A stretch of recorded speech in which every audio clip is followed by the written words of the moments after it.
that are beautiful and peaceful. Can you find a place like that? Yes. Will you tell me about it?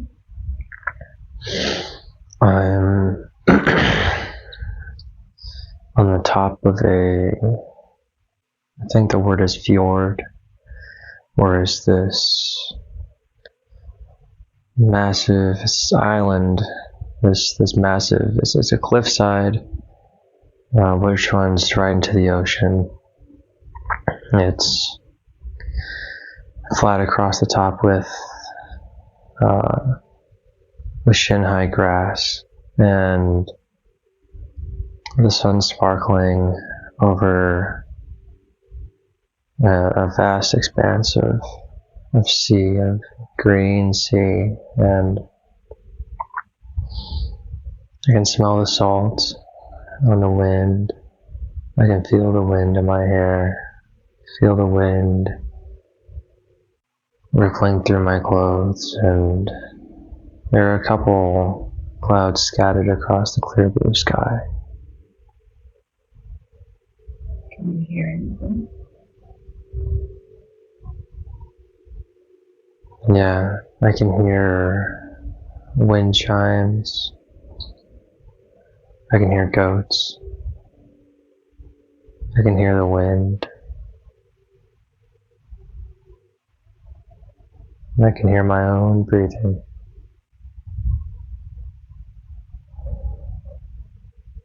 You have no worries in a place like that. It's peaceful. There's no worries and no problems. Just peace and quiet. Now take a deep breath in and exhale. Can you see the sky from where you're at? Yes. As you look up at the sky, picture a fluffy cloud coming into view. Can you see the fluffy cloud? Yes. I'm going to ask you to do something that may sound strange, but I would like for you to float up to that cloud and sit on it. You don't have to worry. I will support you, just like magic. What would it feel like to sit in a cloud? Like I'm being held. Some people think it feels like a comfortable chair of cotton that it will hold you just like magic. It's very comfortable, isn't it? Yes. Lay back on that comfortable cloud. Allow it to absorb all of your weight. It's such a beautiful, wonderful feeling. It's like you don't have any weight at all. You can become one with that beautiful cloud. If you lay back on the cloud, allow it to absorb all your weight if you want to. You can wrap up in the cloud and be single down in the cloud. That's such a beautiful, comfortable, safe feeling. It's almost as though you don't have a body at all, as you become one with that beautiful, soft, comfortable cloud.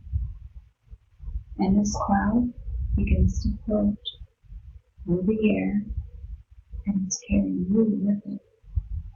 Soft, protected, drifting and floating, floating and drifting.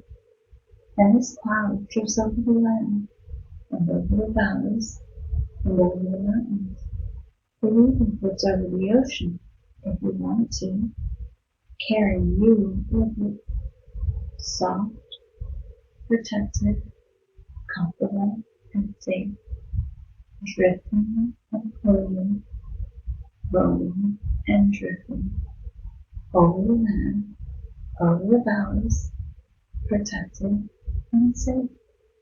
And this cloud is magic, because not only can it carry you over the land and over the valleys, it can carry you back and back and back in time and space.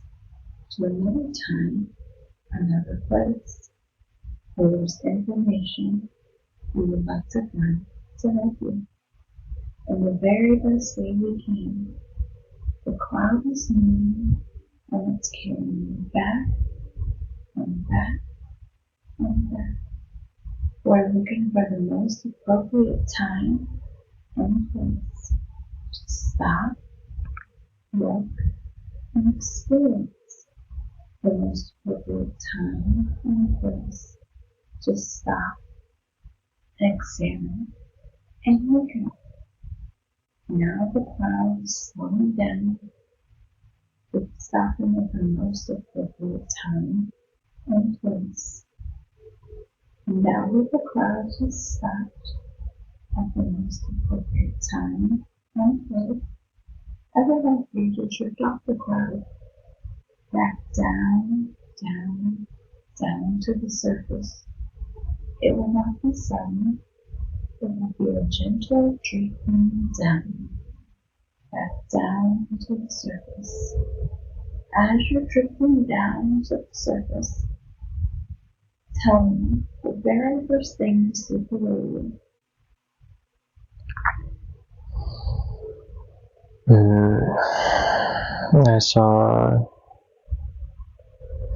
a red jewel of some kind, and I'm now standing in a birch forest. Are you holding it?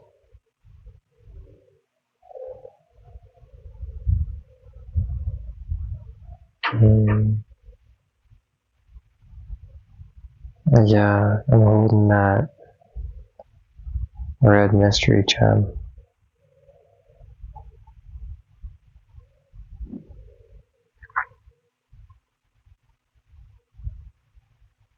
You're in the forest. Can you hear anything?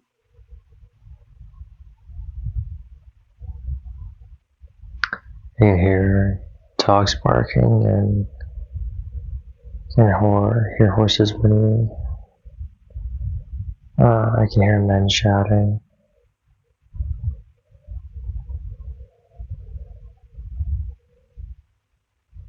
Looking at yourself, are you wearing anything? Yes, I'm wearing very, very tattered, kind of look like a prisoner. I'm wearing some rags. I'm very skinny. Are you male or female? I'm male. Are you young or old? I'm young. I'm in my early 20s. Are you doing anything?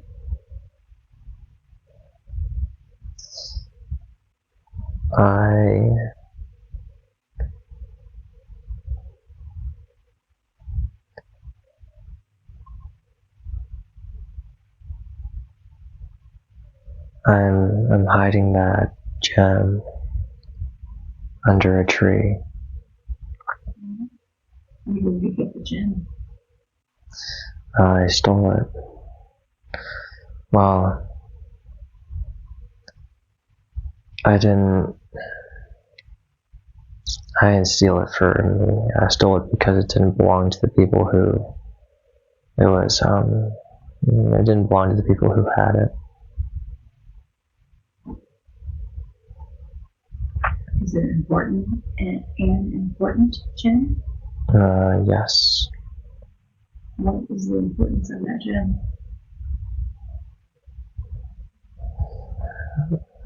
The gem is the centerpiece for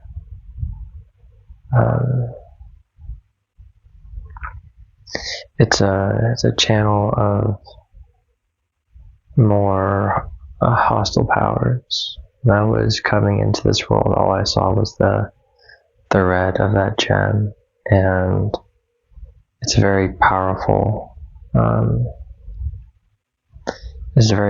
portal to more malevolent energies. So I took it from the the group that had it originally, and they didn't like that, so they caught me and they chained me, and it looks like I had just found a way to get out of that prison, and I'm checking up on its hiding spot. Is it still hidden? Yes, they haven't found it. You said you heard men arguing. What are they arguing over? They're just shouting. They're angry that that I had escaped. That I had managed to get away from whatever holding cell I was in. Do you have hair? Yes, I do have hair. Are you wearing anything on your feet? No, I'm barefoot.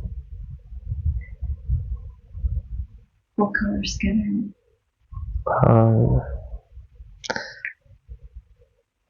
I'm dirty. I'm very dirty. But brownish, light brown skin. Even though you're thin, do you feel healthy? Yes.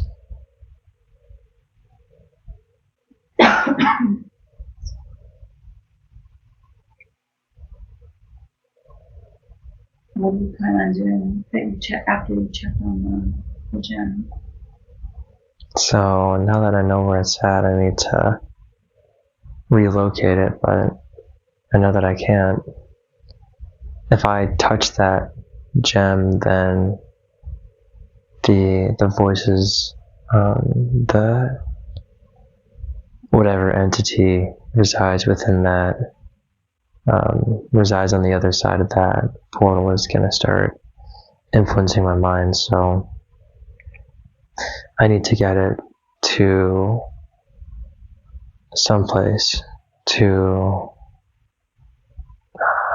either leave it with someone I can trust or to put it away for good. Let's move forward to when you're transporting it. How is it that you're transporting it? So I took off this raggedy shirt of mine, and I have it wrapped in that. And so I'm running barefoot with this. I'm running barefoot and shirtless with this. And this gem in my hand. How big is the gem? It's about the size of a fist, about the size of a baseball. Where is it that you're taking it? Away from, as far away from where it was as I could get it. We have to find where I'm taking it, though. Okay.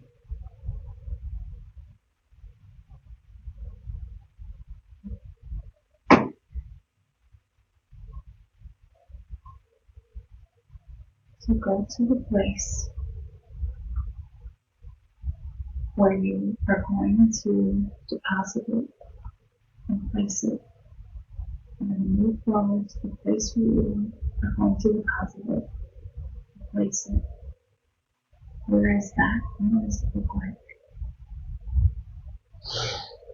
So I am looking at this massive gaping hole into the earth.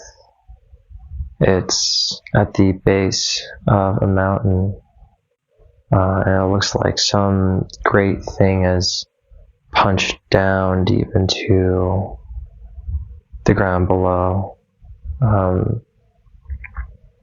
There's a waterfall spouting into this great, it looks like an abyss. It looks like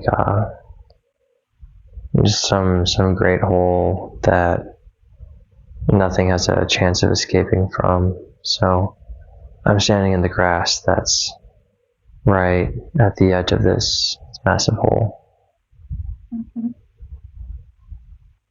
And are you going to put the gem in there? Are you going to drop it? And I'm gonna throw it in there. Okay. Yeah, because the hole is wide enough to where if I throw it, it's not gonna cross to the other side, no matter how hard I throw it.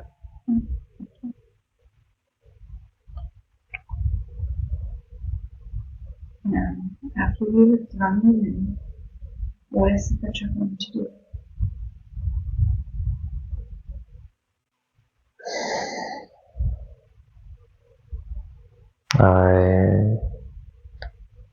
I sink down on my knees and I take a deep breath, knowing that my work is done.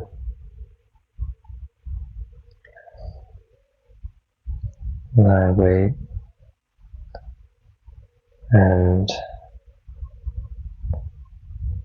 eventually I get up and I start walking. Do you have a home to go to?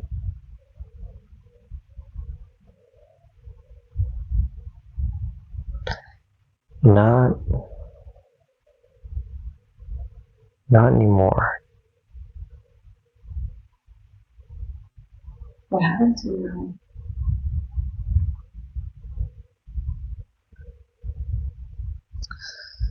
Well, when I was younger, I joined some sort of army, some sort of King's Guard, and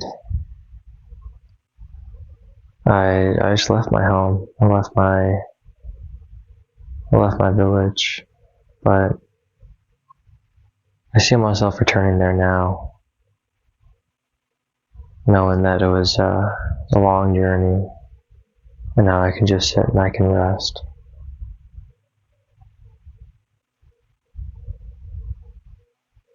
Or are you sitting back and listening?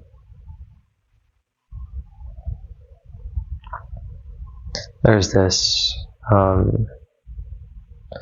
it's this local tavern, and I am just sitting there, beat, sitting there against the wall, and against the wall, absolutely tired, and content, knowing that my food is going to taste that much sweeter, and my water is going to be that much more rewarding, knowing that I've done what I needed to do, and I can now move on. Did you get something to eat?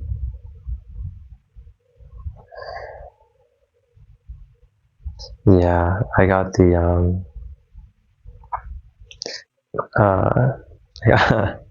I got the whatever stew that they had just sitting in the back there, full of all sorts of random shit.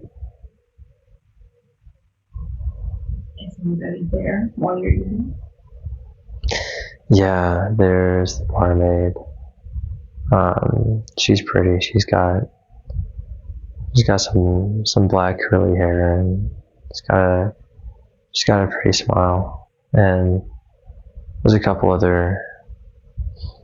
there are other groups and couples and other people scattered across the bar, but it's not densely packed. So what will you do with your time now?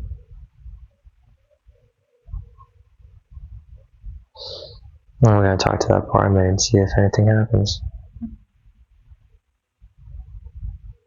So how will you spend the day?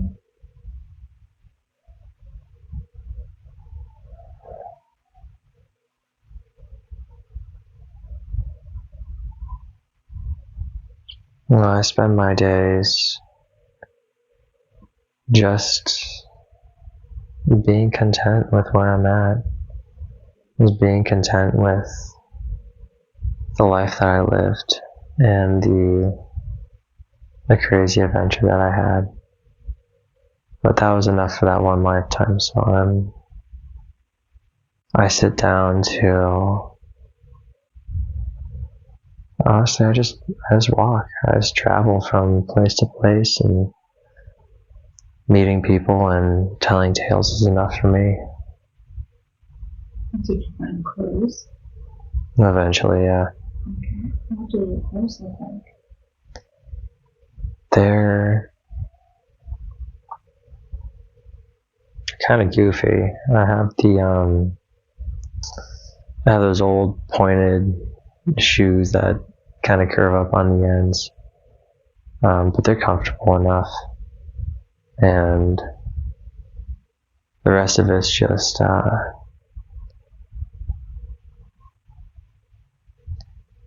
wool. Just some wool clothing, and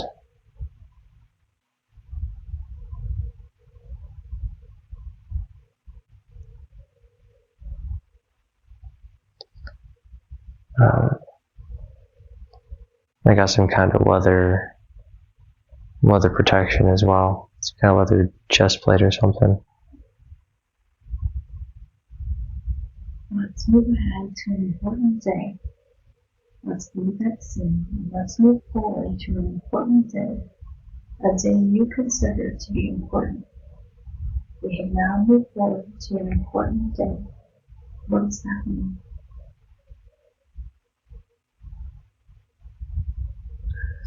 So I'm old now. I'm old and I've had my fun, and I'm telling my story to a child, and we see this.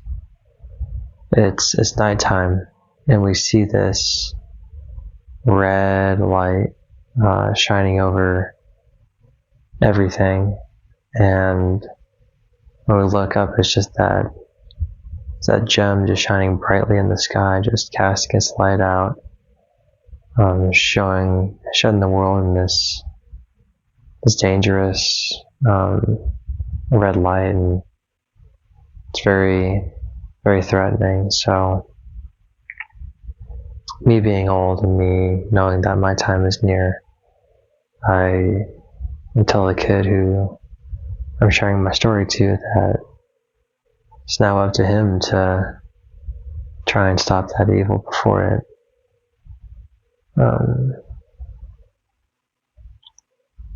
it has a chance to get too powerful. Did somebody find the gem? Is that how it got to the sky? No, honestly, I think, no. So I threw it in a place that no man can go to, that no man has ever been able to go down into in eternal life. So either that a gem was able to influence the minds of whatever was living down at the bottom of that hole there, or it just grew angry enough and sentient enough that it was able to act on its own accord. Let's go forward to the day of your death in that lifetime that we're watching. You may be an observer. What is happening? So I'm in a comfortable room. I'm in a comfortable bed, and I'm holding the hand of that barmaid she's older now. It seems like we ended up getting together, even if it was just a brief moment, but I came back and she's holding my hand as I die. And I've got peace in my heart, and I've got a smile on my face, and the sun is shining outside, and I know that it's time to go, and I'm okay with that.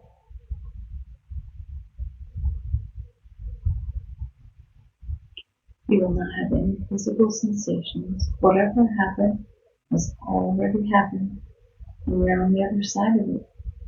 From that perspective, you can look back at the entire life and view it, every life, as a lesson. What did you learn from that life?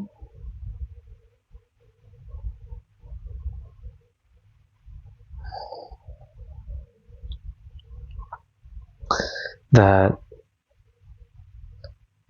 I'll I'll find my person when it's time for me to, and that until that point, until I meet that person, it's important for me to live my story, and it's important for me to act with direction and purpose and clear intention instead of out of a place of fear. Because if I had acted out of a place of fear, then I would have been one of those cult members myself, and I would have given in to whatever power resides in that stone. So I know I had to act, and I trusted that everything was going to work out, and everything was going to work out as I did so. Let's drift away from that light. We're drifting and floating away from that light, leaving the man to continue on his journey.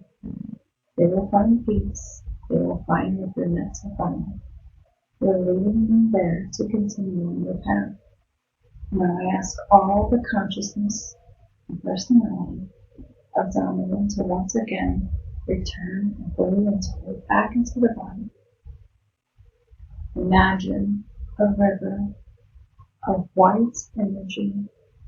Imagine it runs from the heavens above all the way down to your forehead, through your forehead, down into your neck, flowing through your whole body and all the crevices, down through the center of your body, all the way down to your toes, allowing you to receive messages from higher power.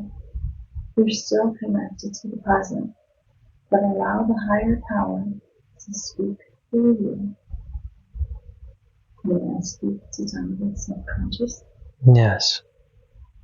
I respect the power of the subconsciousness because I know the subconscious takes care of Donovan's body and does a very good job of it. I also know that the subconscious has the records of everything that's ever happened to Donavan in this lifetime and all other lifetimes. That is good. So I respect the power of the subconsciousness, and I always ask permission to speak to it and ask questions. Now the subconscious could have brought forth many different lifetimes for Donavan to see today. Why did you choose the lifetime of the man? He was just talking about how his lifetime has been relatively safeguarded, and it has been, but that's been for a reason. But it's good to show him that he's had some adventures too. Why is his life been safeguarded? That can't be said. Can I ask if your body's there? Yes. Will you tell me how you're doing it? Kind of like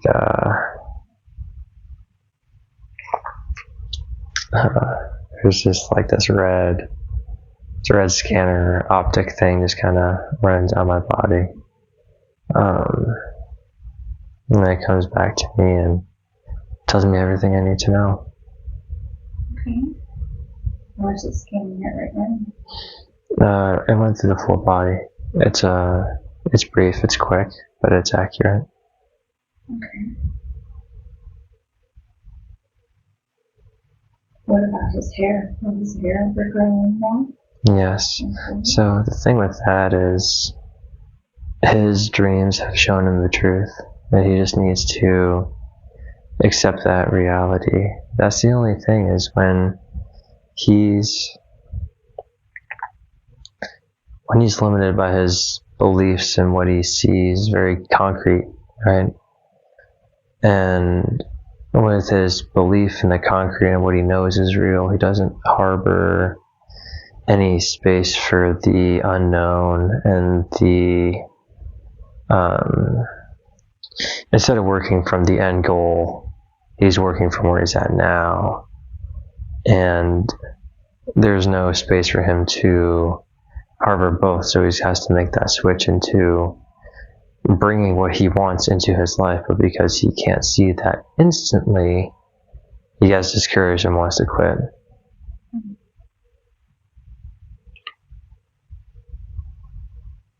So he will have hair growth? Yes. Did you find any areas to be concerned with?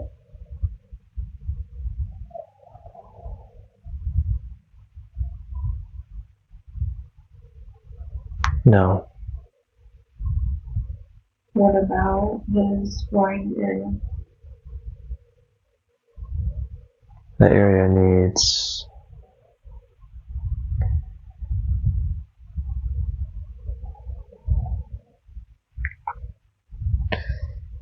something. It's gray. It's not concerning, but it's gray, as in it's in a state of limbo, as it needs a push in one direction or another. How should he approach that? The same way that he's approaching is the situation with the rest of his healing, which is visualizing the end and reaffirming that belief and allowing that to take place, because his body's ready to go. His body's ready to make these changes. It's just his mind that is stuck in that old rut. It needs to get changed, and the only way to change that is through repetition. So he should allow himself to make time to focus by focusing? Yes.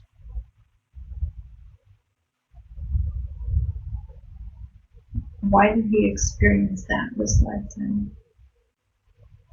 With the hair and the bone?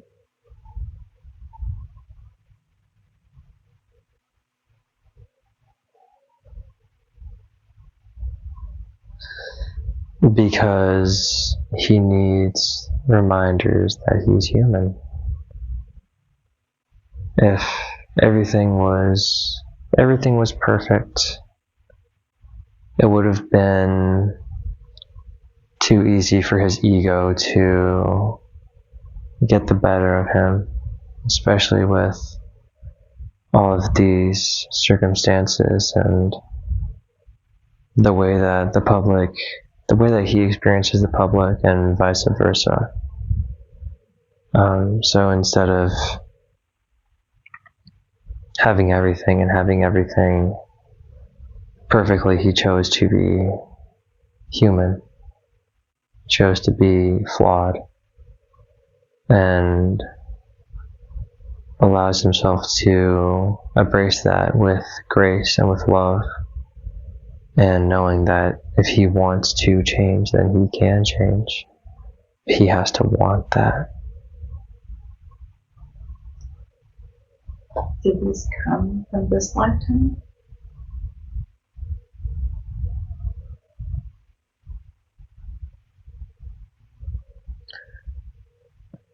They came for this lifetime.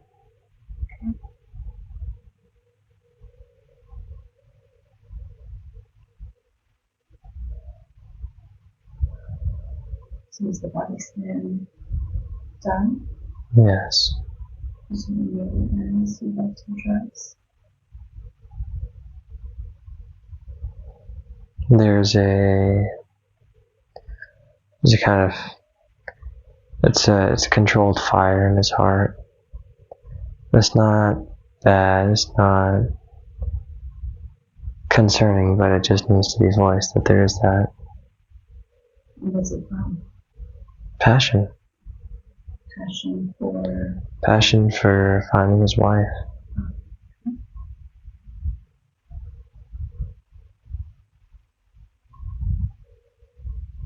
What's he looking for in life?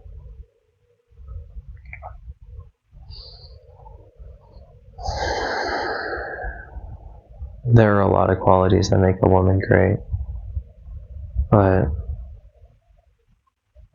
the best that anyone can ask for is not the gift of, not the apple of his eye, but the gift of God.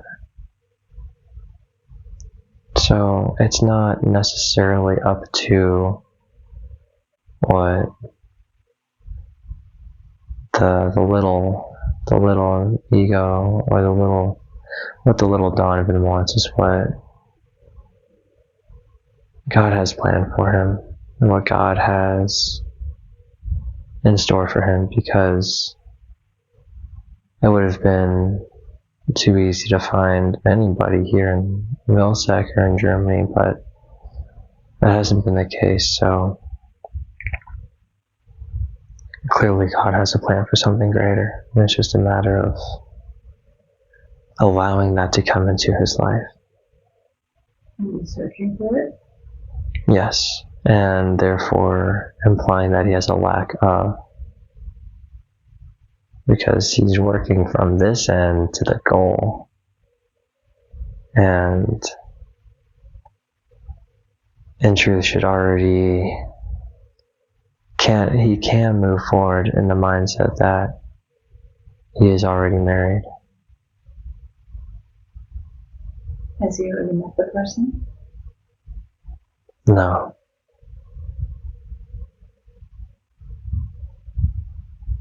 Will he meet them soon?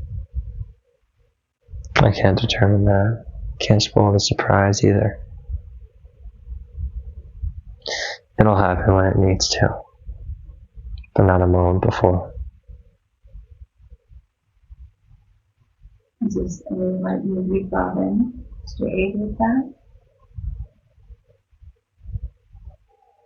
It's being done so now, yes, because if that light's not shed upon this fire, it'll grow into something nastier.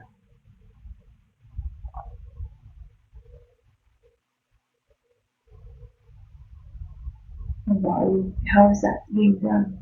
There is this cone of light coming from the source being shined directly into my heart. And what color's the light? It's this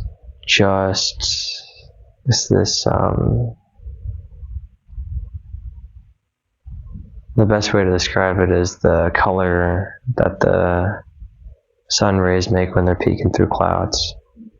It's like an almost golden kind of color, but it's pure. Is it filling up all the spaces? It's filling up the space that it needs to.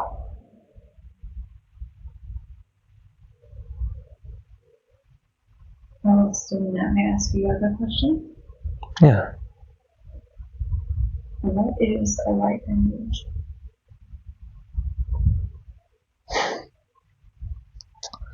The first thing that came to me was a Morse code, like a series of flashes and dots. There's also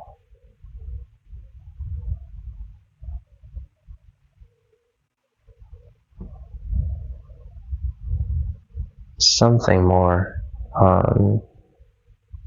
It's like the color that I'm reading is purple, and on that wavelength of purple, there's information. That makes sense. It's kind of like reading a strand of DNA, if that makes sense. Is the light image a portal?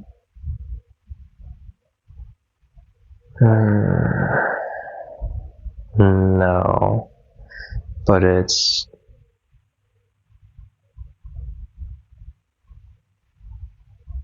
no, it's not a portal.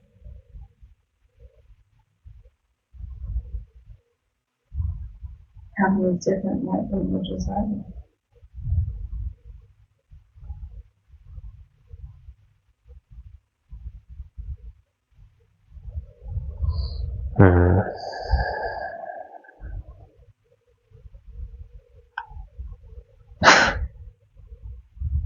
There's at least one. I'm not too sure. So, what is the Lemurian light language?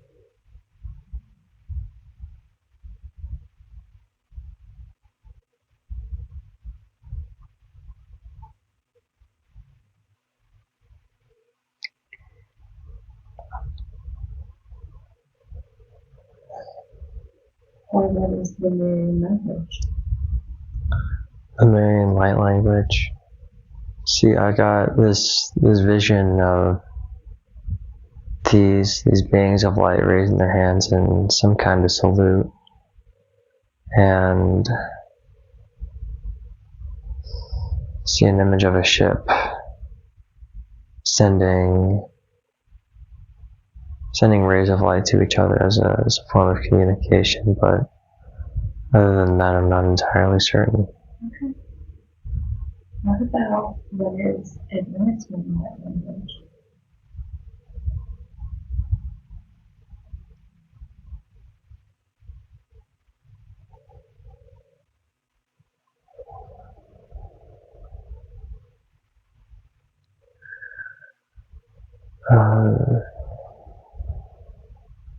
Atlantean light language is more that is more runic, and that has more,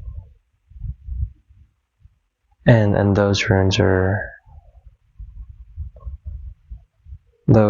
are portals to certain energies and certain frequencies. So when those runes are lit, they channel that power to perform specific functions and perform specific tasks.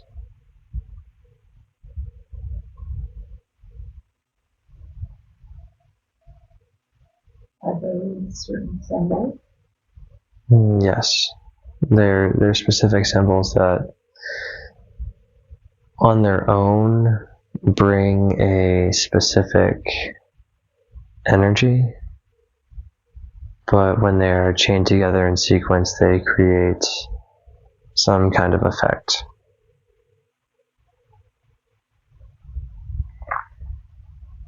What is the angelic light language? The angelic light language is the intuitive aha moments that you get that just pop into your head as if something had just whispered the right idea to you that you know to be true in your gut and in your heart. What is the galactic light language?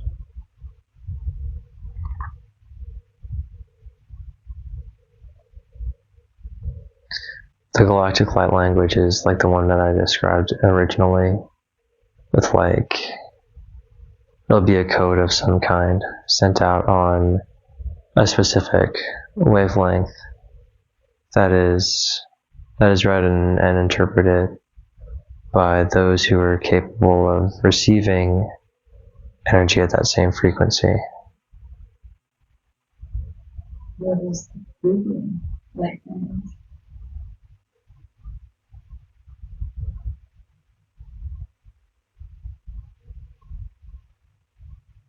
It has, I don't know specifically, but it has something to do with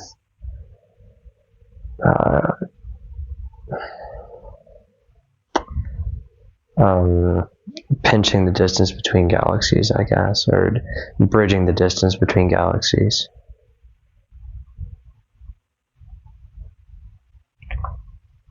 What about the elemental light language?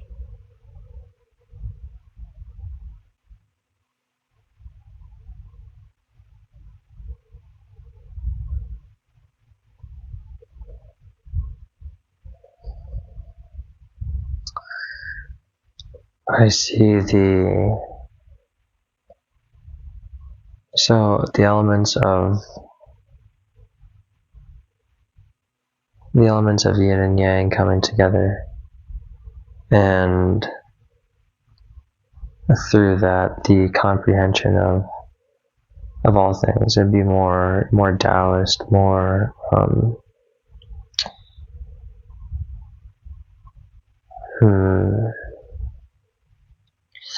it's understanding.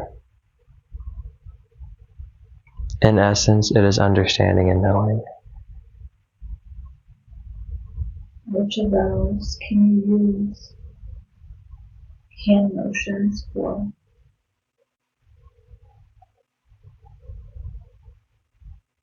The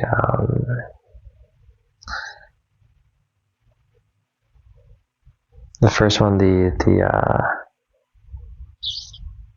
one before the Atlanteans,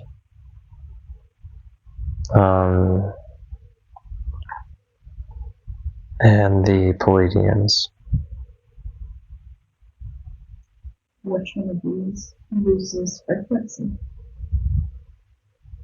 That'd be the Atlanteans, the Palladians, and the Elemental.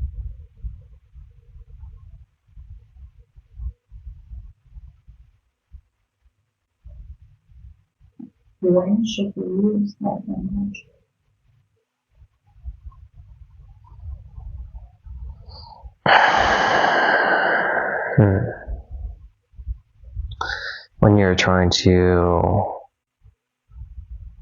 When you are seeking contact with a being of a certain frequency.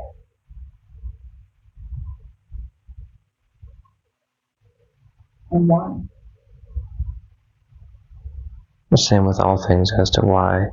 It depends on what you want to get out of it. Do you want information? Do you want healing? Do you want the answers? Do you want instructions for some kind of sacred geometry? It depends on what you are putting out into the universe as an intention.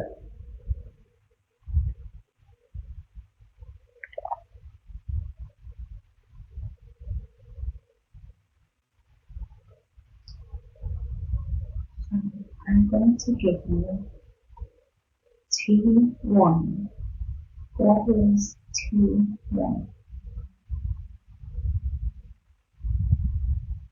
Or where is T1? T1 is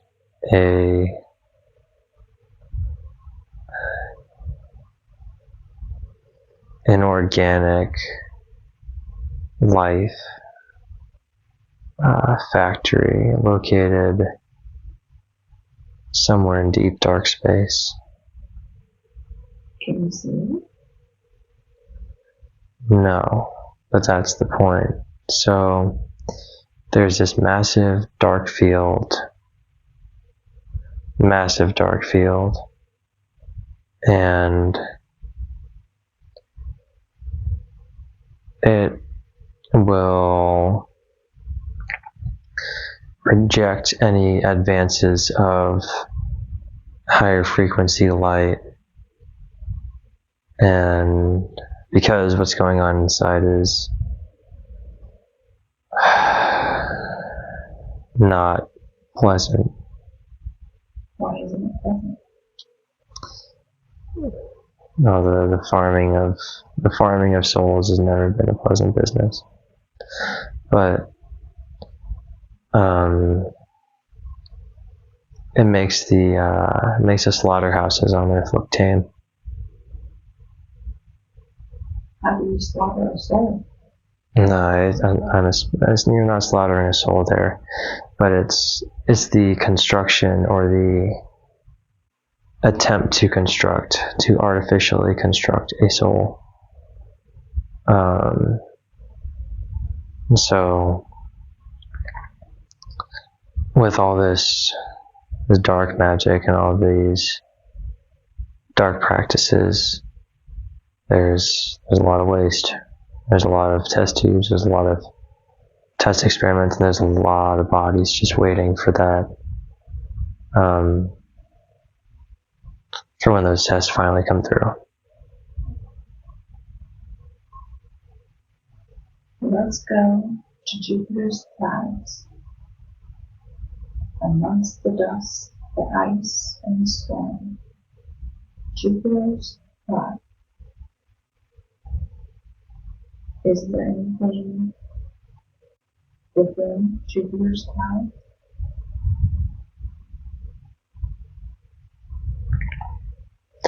Yeah, there's some kind of mothership looking thing. It's like a massive dome almost. What does it look like? Just that, it's a dark dome. It's got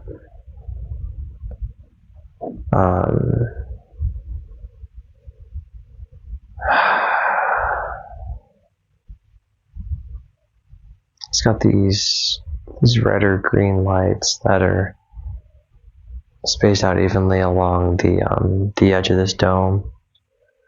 And under it is so the dome kind of comes back up and then it curves again. So it's like if you had a smaller bowl placed under a larger bowl,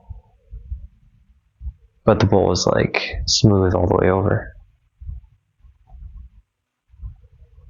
Could you go inside and look around? Tell me what you see.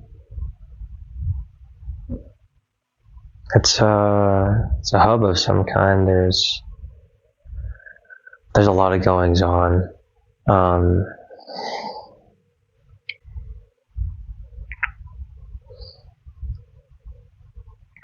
Obviously, you got your command. What kind of command? It's Galactic command. And specifically, I couldn't tell you, but Galactic or Federation command, and there it looks like there's more of a like a broadcast station of some kind where they're testing out different frequencies to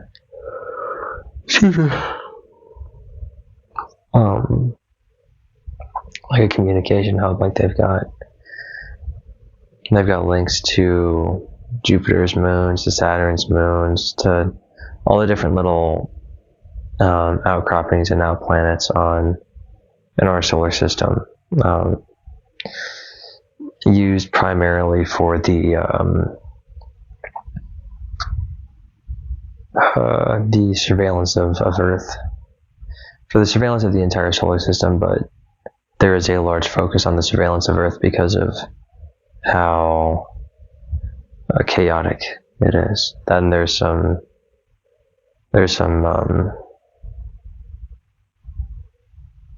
not necessarily concerning, but just some, hey, just keep an eye on these kind of things for some of Saturn's moons as well. Do you see the Space Command? Yes. Is it the Asher Space Command?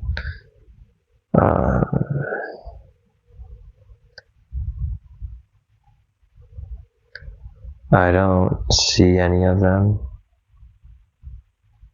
but can you try calling out for Commander Asher? See if he will speak with us.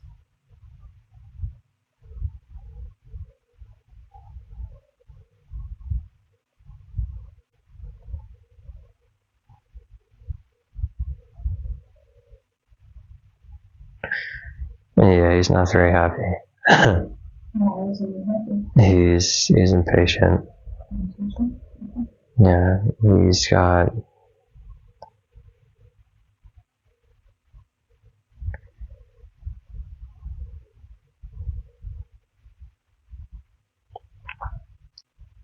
a lot of stuff going on right now.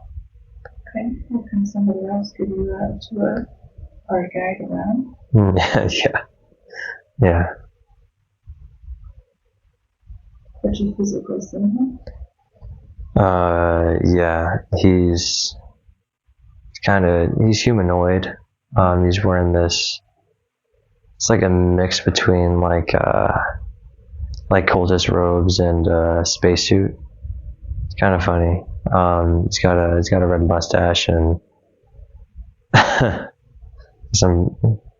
he's just a funny looking fellow. Don't let him don't tell him I said that though. He might get angry at me too. Alright. What is it that you see around you?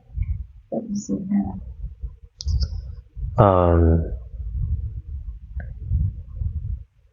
So his assistant's showing me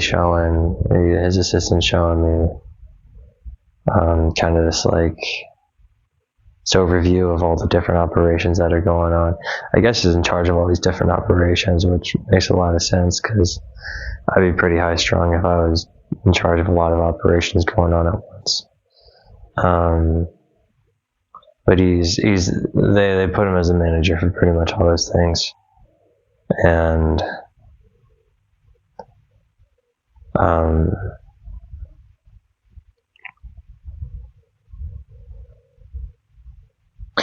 they're just showing me kind of the general gist of like they got cameras on some farmers somewhere in like, I guess that'd be like Cambodia or something. Someone's farming rice. Someone's watching them farm rice. They got one in the Arctic, it's kind of a watch out kind of thing. Well, so the whole point with that right now is they're waiting. They're making sure that no one, it's like a checkpoint. So they're making sure that nothing comes through or nothing enters and nothing leaves from that checkpoint. They don't want to tell me anything else about that.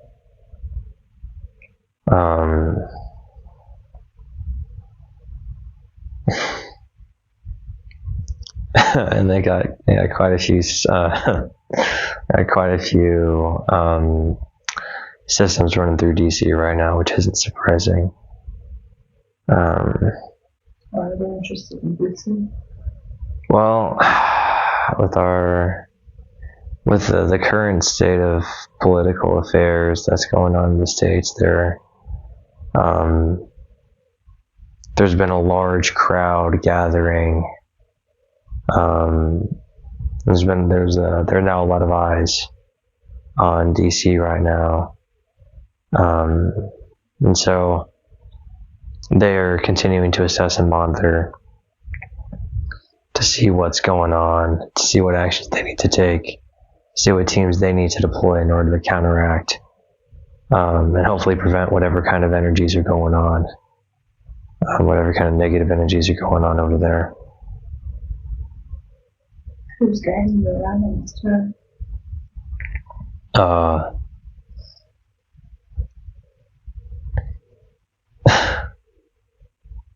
This tall dude with a very pointed chin.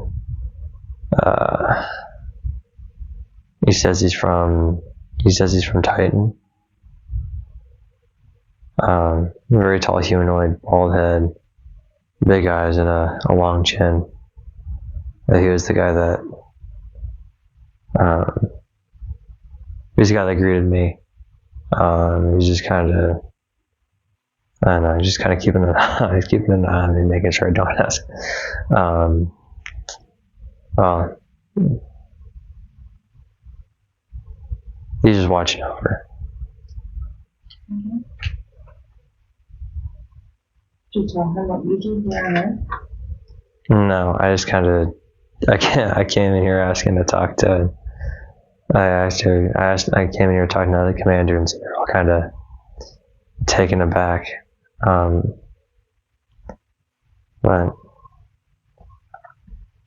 I'm telling them now. Does the Asher Command actually exist in the clouds of Jupiter?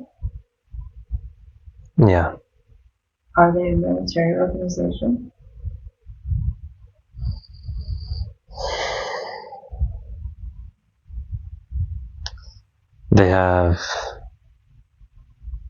they have a military faction that's prominent, but their goal isn't military domination, it's more humanitarian. Their military is for maintaining that order when things get when situations get tense. But their whole goal is to try and quell any tensions before projectiles start flying. Are they located in the upper atmosphere of Jupiter?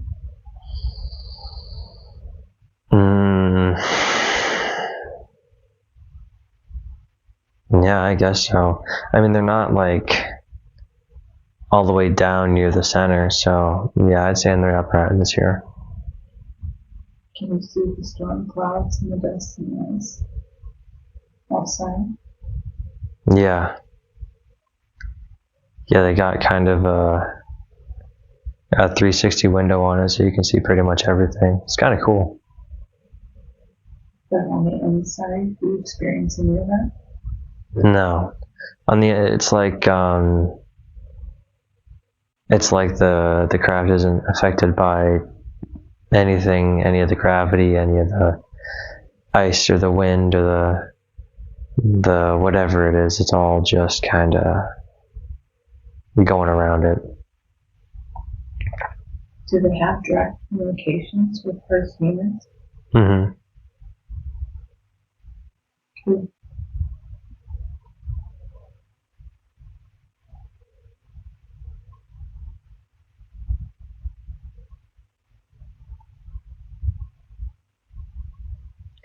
Some guy named Rasad.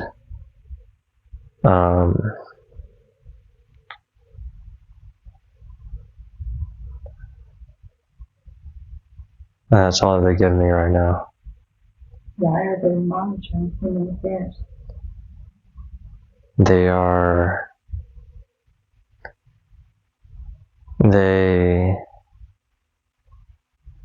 They're making sure, well, they're observing from where they're at.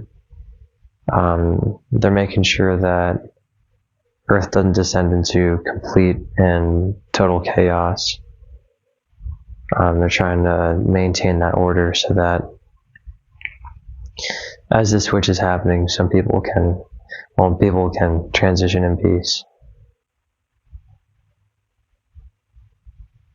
What involvement does the Astral Command, Draconian Empire, and the Orion Alliance have?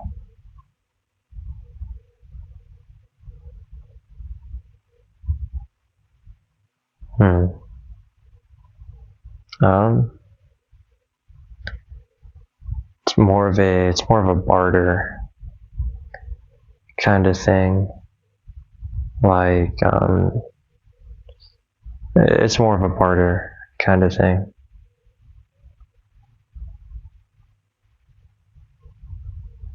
So is the Astral Command for unity? Yes, that's what they say. What about the Draconian Empire? What do they stand for? The Draconians do not stand for unity. They believe that they should be the masters of the universe, and so while there's that disagreement, there's also this exchange of goods and services. What kind of goods and services? Well, yeah, sure, don't stop the Draconian involvement on Earth, but they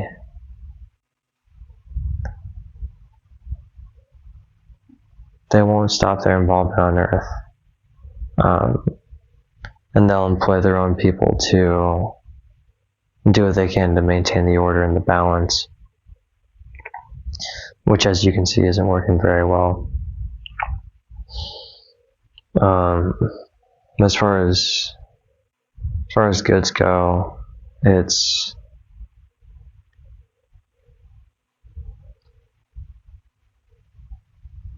the human experimentation. What do you mean by that?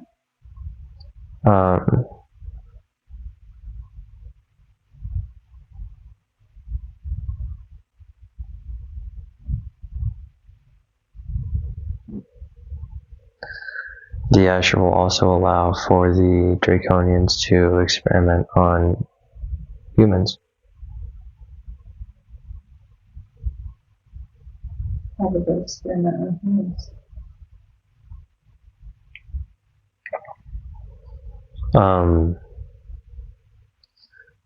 Mutations, mind manipulations, camouflage, subconscious influence, pain threshold. If you can imagine it, they're doing it. And what about the Orion Alliance? What do they say? They stand. The majority of them stand with the Draconians. And they stand strong in their alliance. And the Asher Command, do they stand with them? No, they stand off to the side. But they allow certain services. They allow, yes, as part of that barter. Is there other extraterrestrial organizations monitoring human affairs? Than just those? Yes. Yeah. Why are they doing that? It all depends on their intent and purpose, right? So you got the Federation, who's doing the best that they can to deliver star seeds and bring forth this new Earth, and then you've got those that want to take Earth for their complete control, not just Earth, but since this is the planet we're living on, this is the one that we're focusing on, as well as other systems as well, right? Because it's not just one planet, it's several, but there's such a battleground here that there's a focal point here on this planet, and so that brings a lot of attention from a lot of different organizations, a lot of different powers.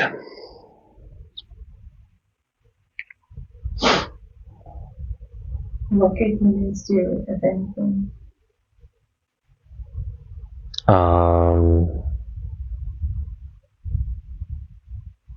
Continue to exercise free will, I guess. Because if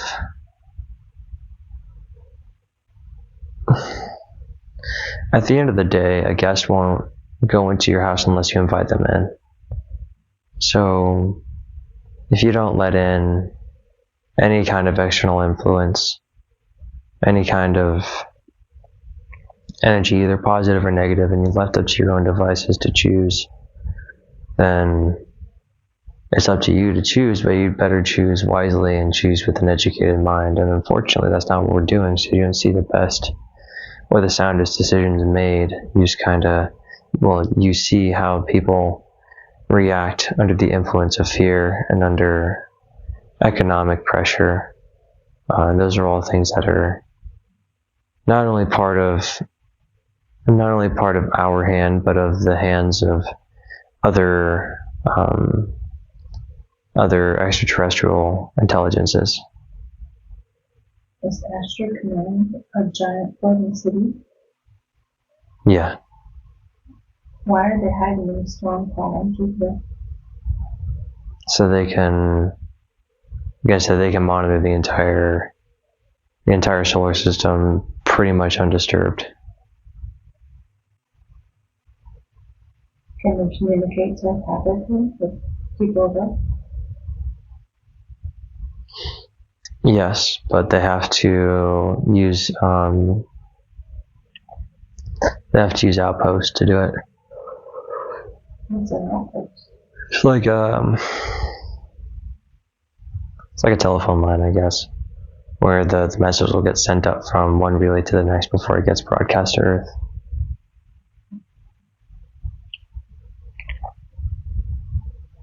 Do they use the Neverdock to come to it?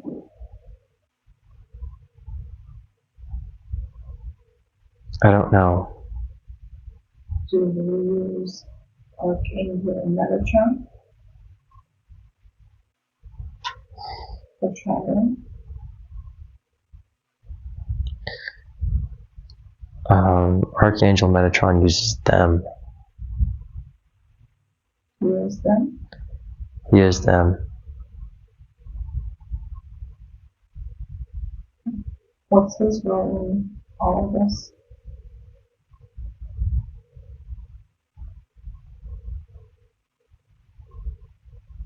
Shroud of the Mystery. That's something that's unclear to all of us. Is there a person named Thor in this group at Asher Command?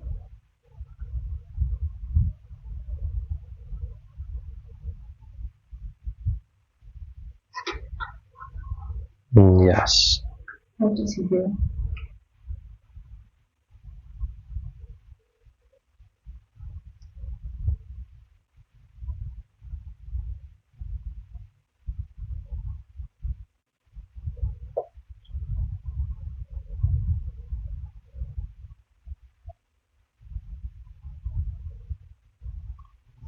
He runs tests on people.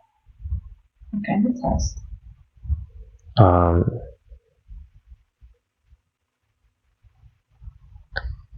Tests of the soul. Tests to track the soul, to try and replace the soul. To replace the soul? Mm-hmm. Why would he do that? There's this. So it goes both ways, right? Can you implant an artificial soul into a human being, and can you implant, or can you take a soul and implant it into a non-organic life form, or can you take a non-organic soul and implant it into a non-organic life form? Because you can implant an organic soul into an organic life form, and that works 100% of the time. But when you try and go the other way, there's a lot of complexities, there's a lot of roundabouts, there's a lot of things aren't as clear. Is Thor the one that interacts with our military?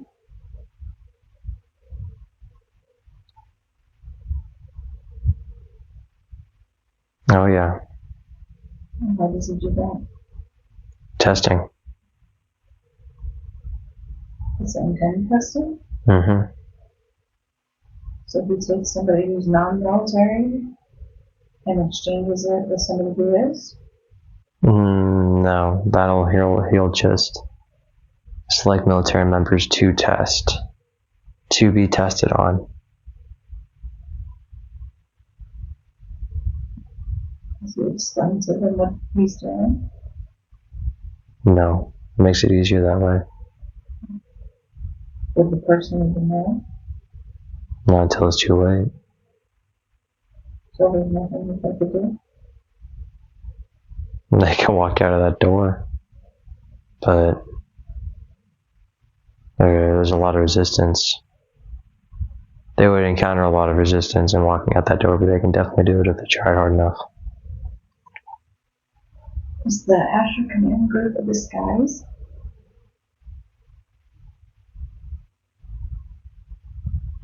Yeah. What's the disguise? It's the disguise of doing something good under. The disguise of being good while having sinister undertones. being backed by sinister motives. Are they a self-service extraterrestrial? Yes. Are we receiving information from the Galactic Federation or from within the Asher Command? Both. Depends on what life frequency you're turned into. But when you have the general population living in a state of fear, it's much easier to reach them on that broadcast level. So they have the Asher Command do that. Mm-hmm.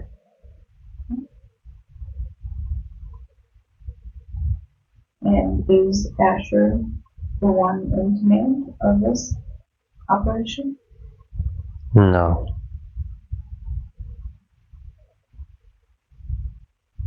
Then what is his role? He is the supervisor, but he's in command of the operation, but he's not in command of the entire operation, if that makes sense. He's the commander of his mothership, but not in command of but he doesn't have he's not the highest. He reports to somebody else. Mm-hmm. Can you give us a message from this group? I'd rather not. Okay. Thank you for your time. Can you take him to the Galactic Federation? Yeah, that's a much better place to be right now. I'm starting to get angry. Yeah. You have the Galactic Federation? Yeah. What does it look like?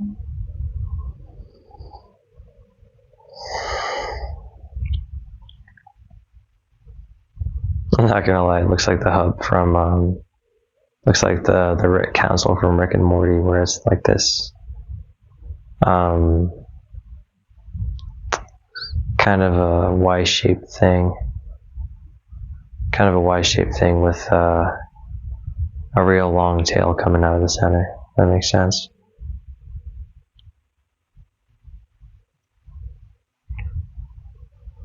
Will Donald Trump disclose extraterrestrial to the population? He already has.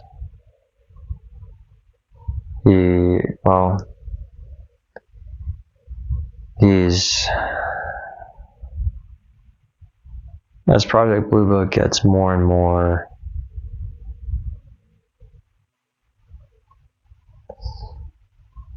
acknowledgement, he'll have no choice but to. What involvement does humanity need to reach on the stage where we will generally understand space, spaceship, and space people?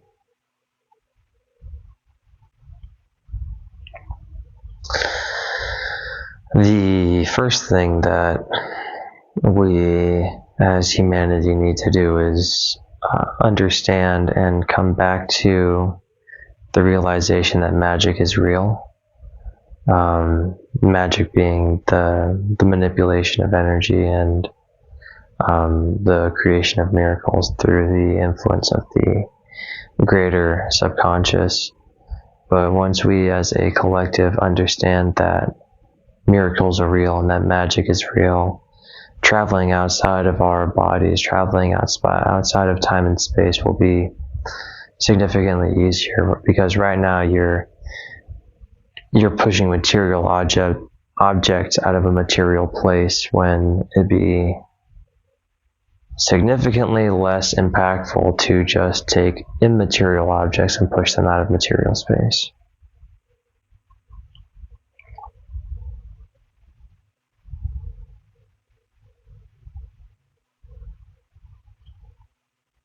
If we wanted to communicate with them, how can we do that?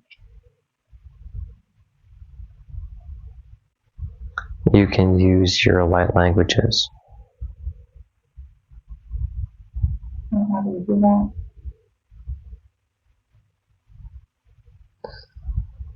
by raising your vibration to a certain frequency, you'll be able to get in contact with other beings operating at that frequency.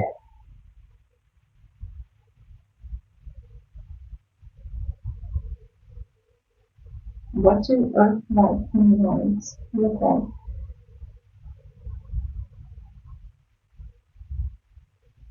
They look like humans.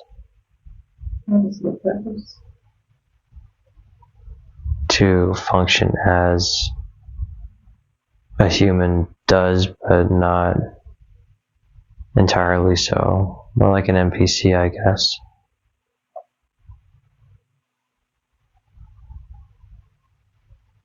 What does that have to do with the integration? I don't know.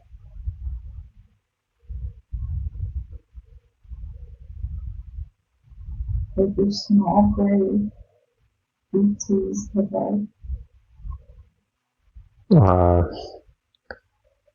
They're stand about 3 to 4 feet tall. They're the classic, like,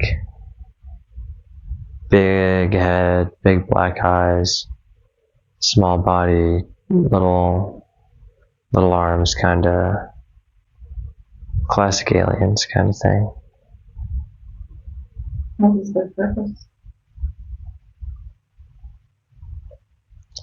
They're here to observe. They're here to observe mankind and collect data. On March 25th, 1948,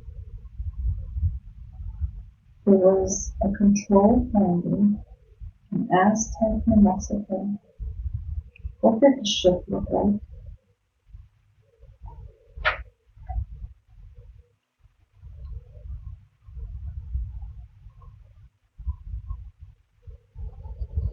It looked like a saucer. Can you tell me how big it was?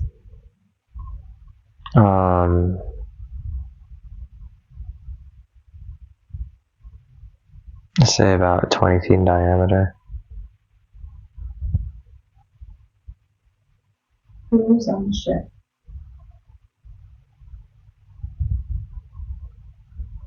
A person from Venus. What did they look like? They looked like a human. How many were on the ship? Just the one. Did they come out alive? Yeah. Did they find cryogenic tubes on the ship?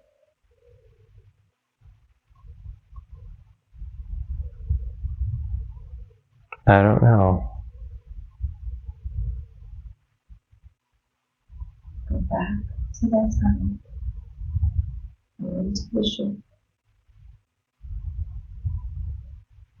You go on the ship. What do you see?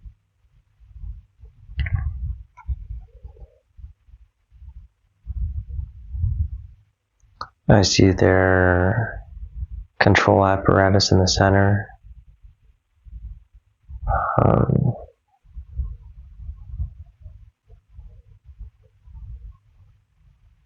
Some kind of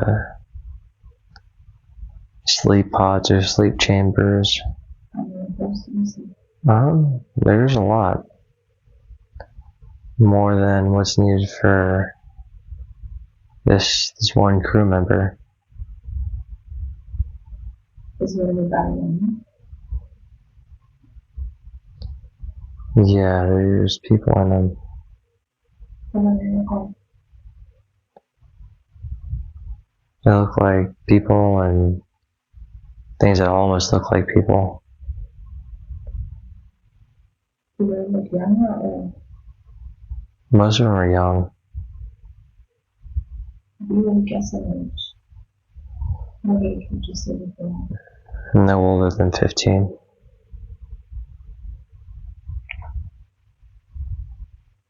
How many of those do you see? Yeah, I count at least 18 of those pods.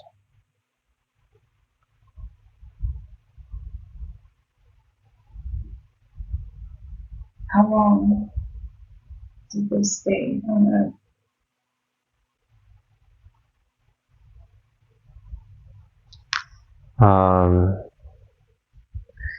Long enough for that exchange to be made, and then they got what they needed and they got out of there.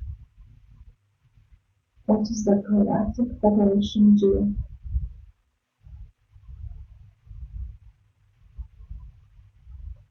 About the do about what? About that exchange? Did they do anything?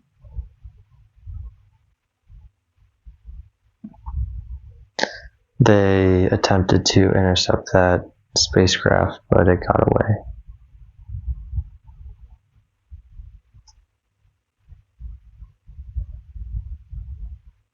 On the Galactic Federation ship, what is it that they do there?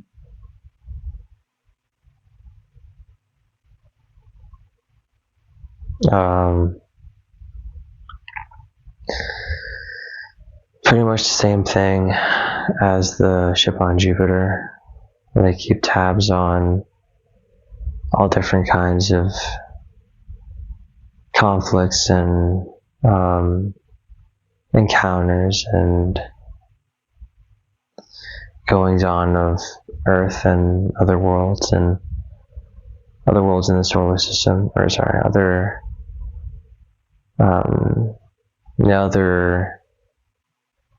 goings on in this solar system.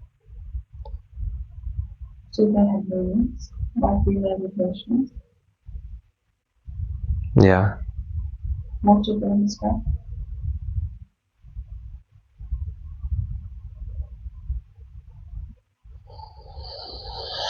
Right now they're discussing actions as to what needs to be done.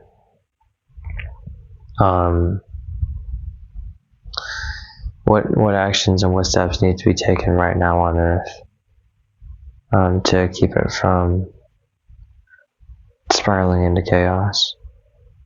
Are they a diverse group? Very. Do they have diverse interests? Yes, but they share a common goal. Do they act as one mind? Yes. What's the difference between Galactic Federation and the Galactic Council?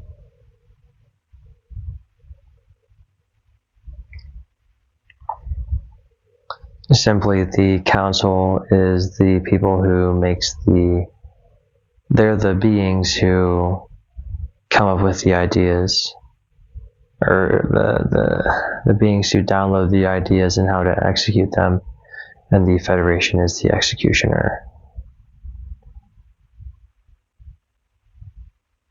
If they do desire to help humanity in our hour of need within the context of the galaxy that contains a significant number of hostile forces, can the Galactic Federation or the Galactic Council really do something helpful?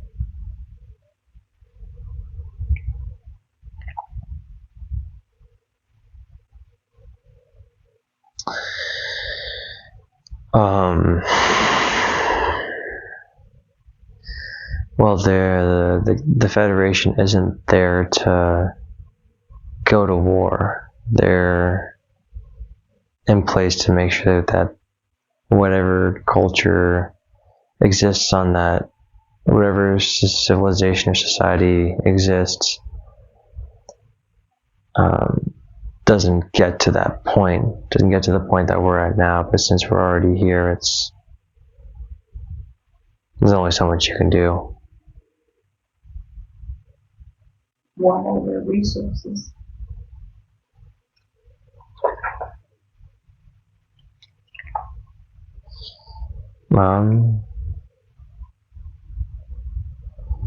Well, since they've got a diverse range of beings from all different areas in our galaxy and beyond, then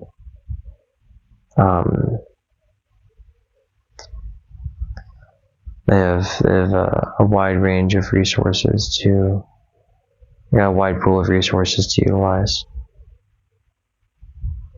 Is it really need of humans to step up and help them out? Yeah. And why is that? Because these Earth humans are the beings that are actually living in this dimension, in this plane. So while the Federation extends its hand in help and in aid, it's up to humankind to accept that help and accept that aid. Is it strong enough to help us regardless of what we humans do? Yes, because there's always going to be that group that wants to do something better for this planet. What is the most relevant meaning of the Galactic Federation, Galactic Council, dealing in the subject of Earth and humanity? That's a lot of words.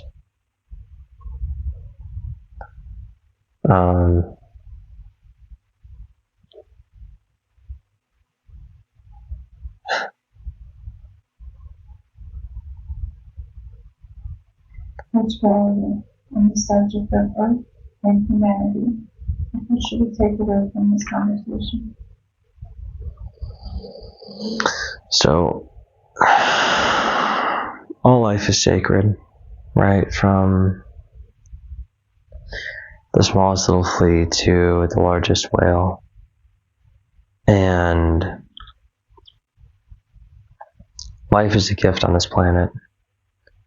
Life is a gift that's meant to be enjoyed, not something that's supposed to be thrown around and squandered and squashed. So, if we're to take anything away, it's that we as humanity, regardless of external influence, are responsible for our actions, and as such must act accordingly, so that those who deserve justice are put in their place, and that we as humanity, not just as one nation or one country, but as one humanity, are able to come together and make a better world for us to live in.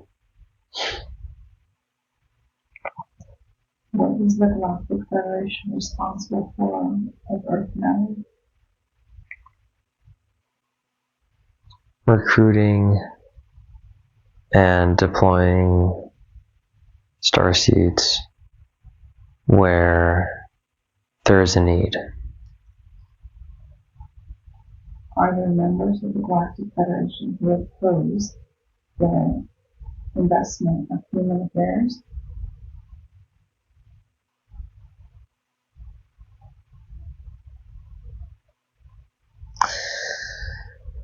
Yes, and they are assigned to other areas. Who is the enemy of the Galactic Federation?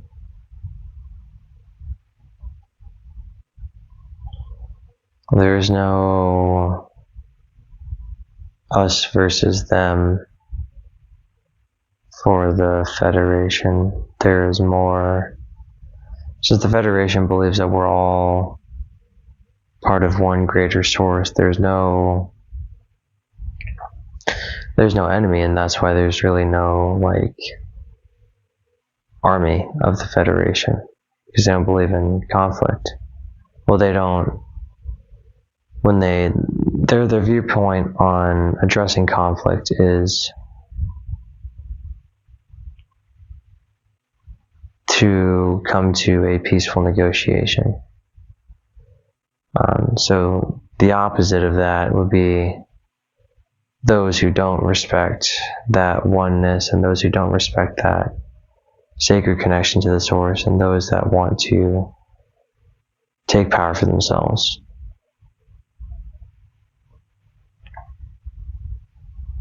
So the difference of the draconians.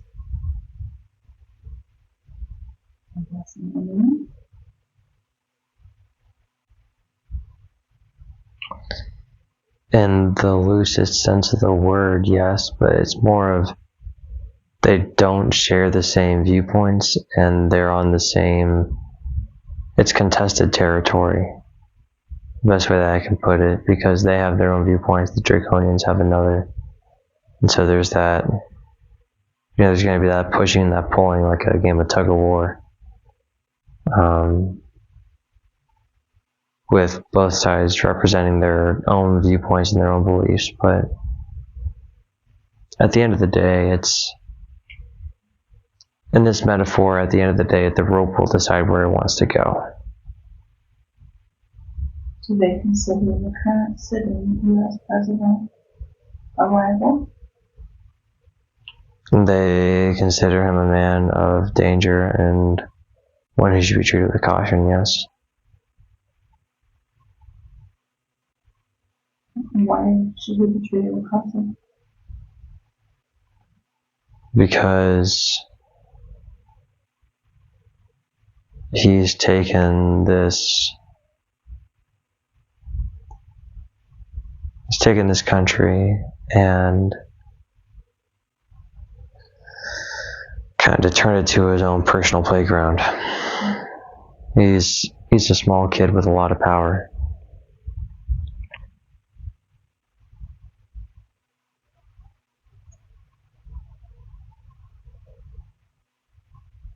What hand did his father play in all of this chaos that's going on right now? His father implemented the trauma that makes him act the way that he does.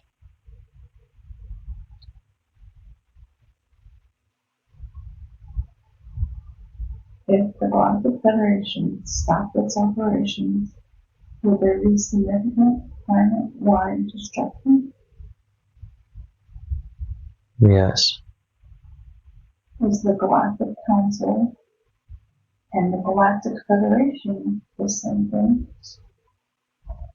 They're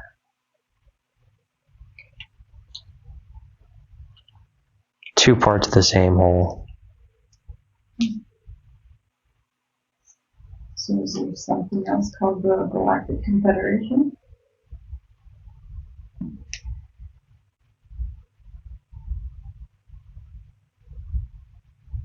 Yes. What would it be?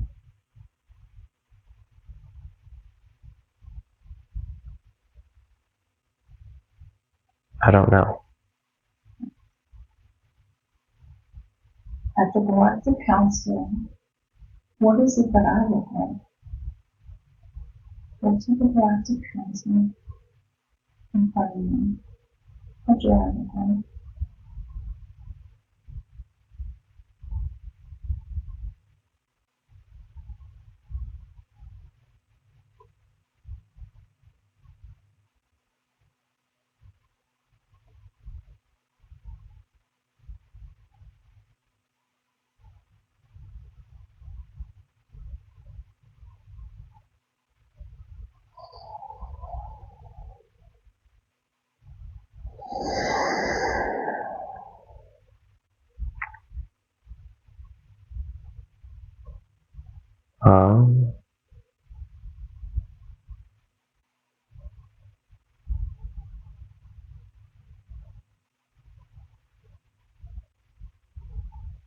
The best I got is a purple energy, and maybe a purple coat, but other than that... Do I have legs?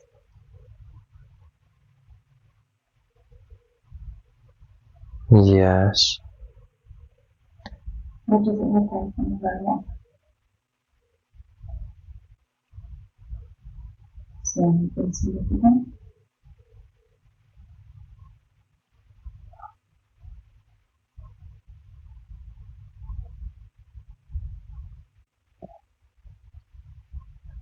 Kind of have like dino feet.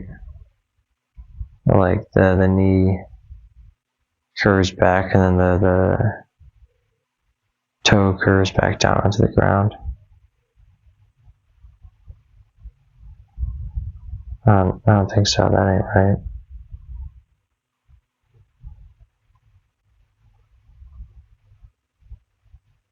I got nothing. What did I do there?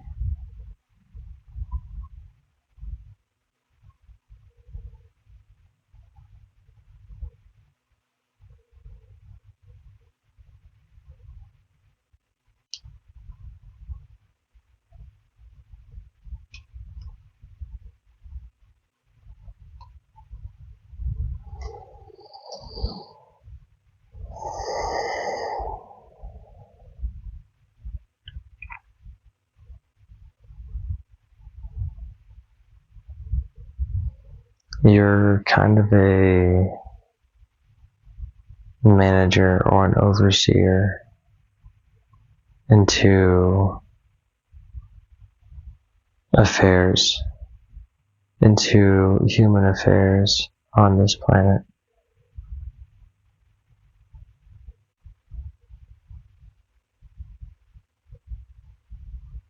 What is the Galactic Council or the Galactic Federation's concern with human use of thermonuclear weapons? They're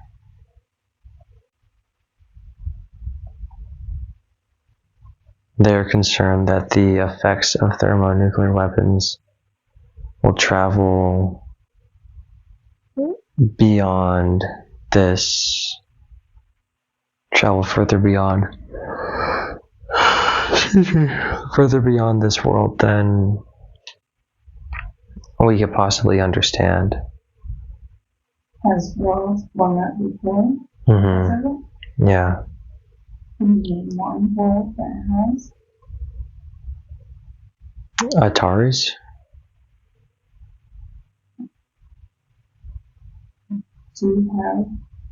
Do they have other interests that are human other than the thermonuclear weapon?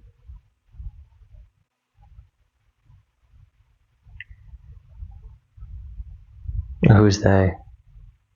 The Galactic Federation or Council?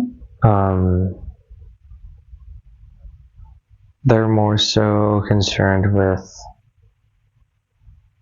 creating a stable culture in the same way that a scientist grows a petri dish, or kind of the same thing, but now we're starting to get out of control, so they have to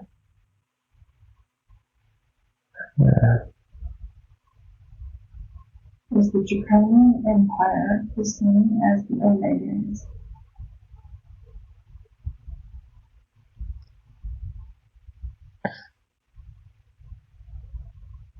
They're two parts of the same whole.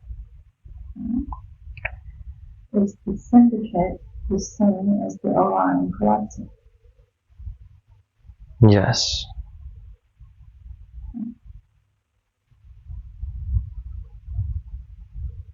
Viewed from the perspective of where you are, what do they look like?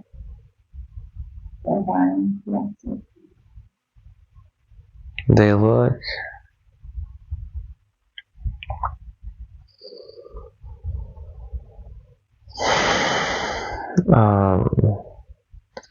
look like really wealthy lizards. So they're dressed in very ornamental apparel, and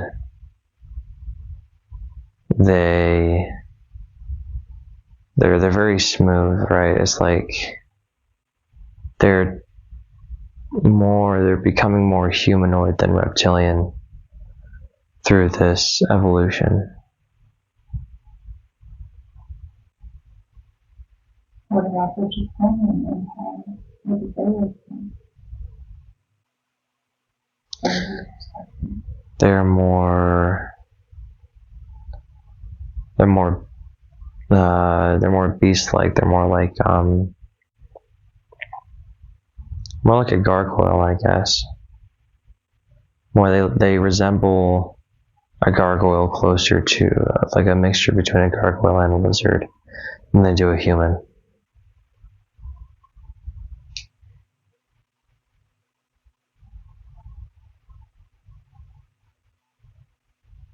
Do you choose between good and bad forces?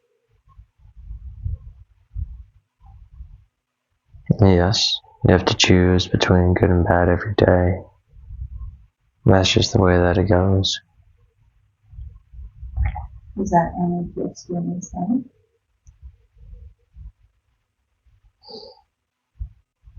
Not just only, there's also that fundamental rule in the universe that you can't have darkness without light or light without darkness, but at the end of the day, it's up to you to choose. It's up to you to choose what path you want to take. Will you allow Donavan to see the mirror and notice? Yes. Will you take the mirror? Mm-hmm. What is it that you see? What do they look like?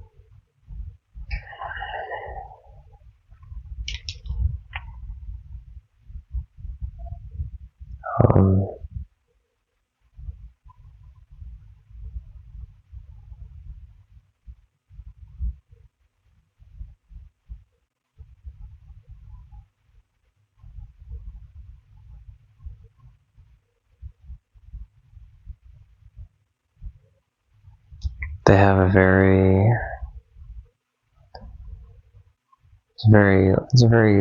how do I say this? It's some of the most beautiful people I've ever seen. Their planet's got a very light green to it. They're all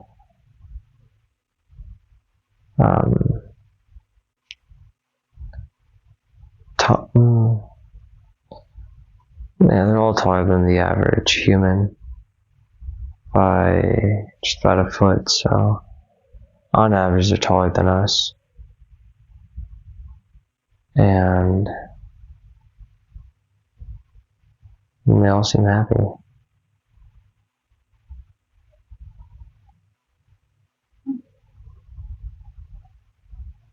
Pick one and describe its facial features to me.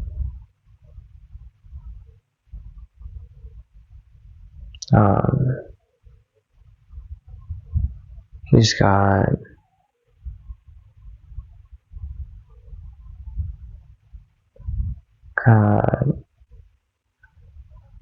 got like black curly hair,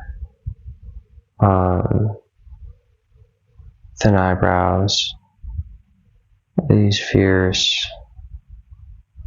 almost golden eyes.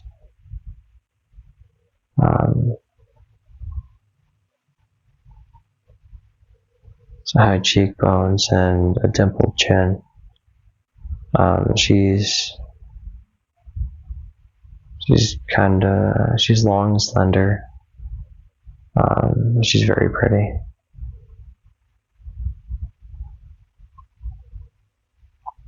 What is their mission?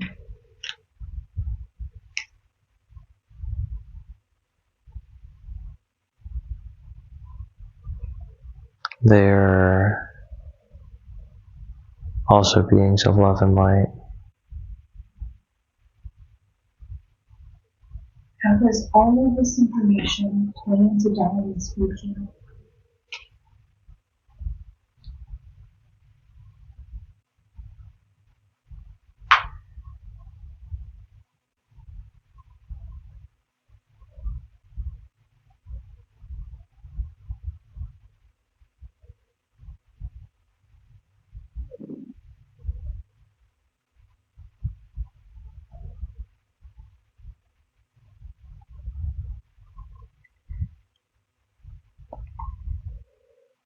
Are you talking about this lifetime? Yes. This human lifetime.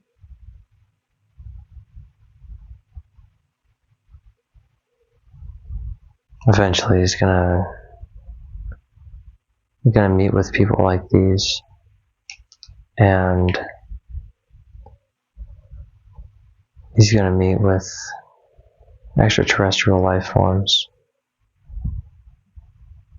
And so it's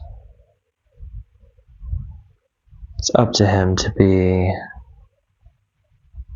the best mediator that he can be between his human counterparts and these extraterrestrial energies.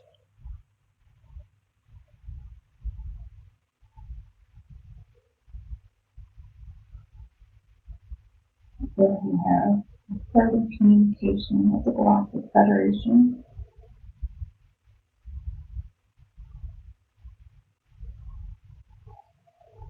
Yes, but in more so in ways of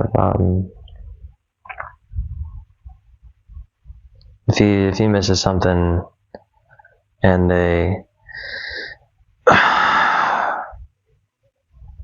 if he misses something that's crucial, they're going to let him know, but until then it's up to him to contact them.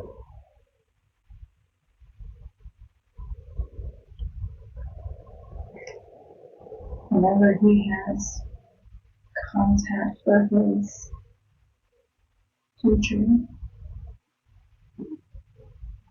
will it be physical or mental?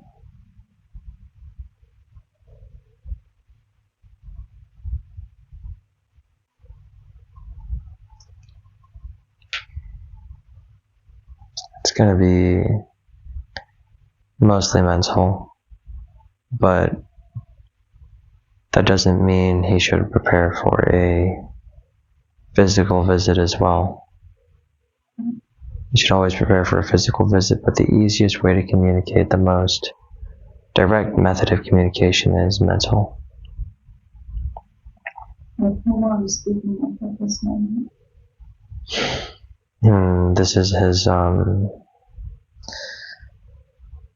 counterparts at the Federation. And what is your job?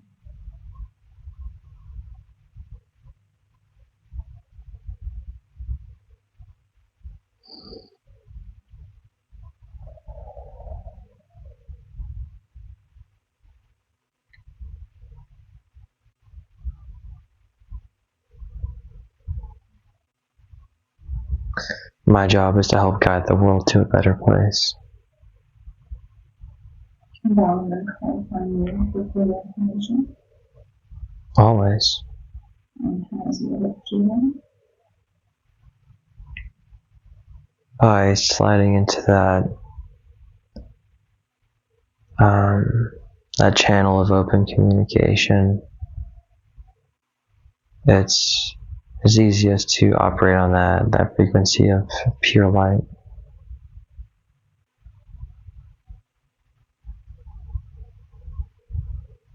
How is the body scan going and bringing in the light?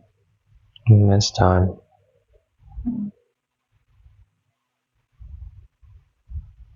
Any messages for Donavan?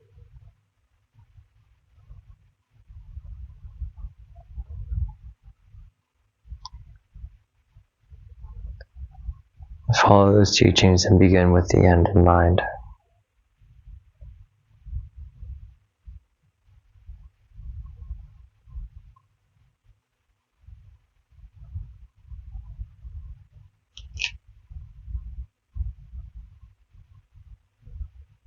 Do you have any messages from us now?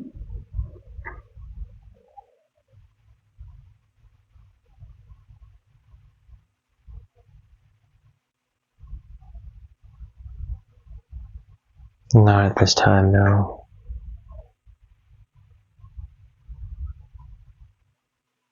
Well, I give thanks for the SC for being with us today and allowing me to ask questions and Donavan to provide the answers.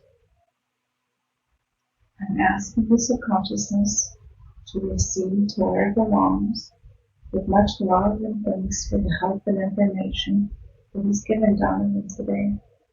I know Donavan will appreciate it, and I want all the entities from the other lives to receive into the past to wherever they belong. With much love and much thanks for the information they gave us, and remember, Things in the past belong in the past, and when we leave them in the past, we only brought them forward as a curiosity to bring information in the present lifetime. In that way, they're very valuable and important. But it is found in listeners or replays the information and they use the material and puts the information into place. It will not bother him in any way, mentally or physically. That's very important. That it will not bother him in any way, mentally or physically. That's very important. I would like the subconsciousness and personality of Donavan to once again return and fully integrate back into the body completely. Now, all of the consciousness and personality of Donavan is once again fully integrated and returned back into the body, replacing all of the parts we were speaking to. Now I want Donavan to move up, up, up through time and space and orient yourself back in this present day and time. This May 4th, 2025, you are lying here on a chair in Western Germany. You just had a very interesting experience. I want you to remember that the present lifetime you're living now is the most important life of all, because it's the one you focus on at the present time. Any information we can find in this way is very valuable, and it will not bother you in any way, mentally or physically. That's very important.